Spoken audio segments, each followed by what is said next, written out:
लक्ष्मण म्हणे घ्या हो जन्म मृत्यू चुकवाहो।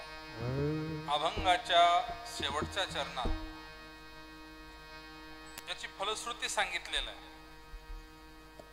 प्रसादाची महती गायली, त्याचा परिणाम सांगितला।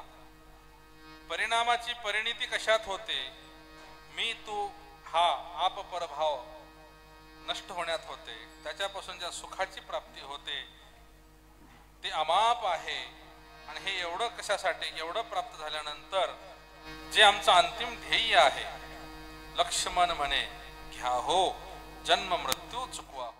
बघा, संताची वाणी किती व्यापक असते। लक्ष्मण महाराजांनी म्हटलं लक्ष्मण म्हणे घ्या, आणि पुढे काय जोडलं अजून? हो।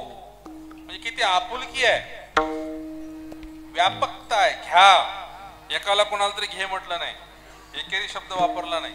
लक्ष्मण म्हणे घ्या हो, अजून हो आग्रह आहे, आपुलकी आहे। जन्म मृत्यू चुकवा हो, हे त्यांनी नुसतं असं म्हटलं नाही, मृत्यू चुकवा हो असं म्हटलं नाही, कारण त्यांना माहिती आहे जो जन्माला आला तो मरणार आहे। देवांनाही आपलं काम संपलं की अवतार संपवावा लागतो, पण त्यांनी म्हटलं की जन्मच चुकवायचा आहे, मृत्यू चुकवता येत नाही, जन्म मात्र नक्की चुकवता येतो। कारण एकेन जन्मन हा मुक्ती विराणाम तो महेश्वरी असं सांगितलेलं। हा आम्ही या धर्माचे अनुयायी होणं, मनुष्य जन्मात येणं म्हणजे हा शेवटचा जन्म आहे।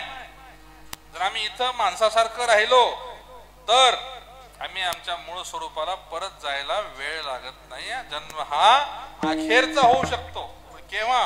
तसं झालं तर, तसं वागलो तर, नाहीतर पुन्हा 84 लक्ष तयारच आहेत तुम्हाला फिरवण्यासाठी।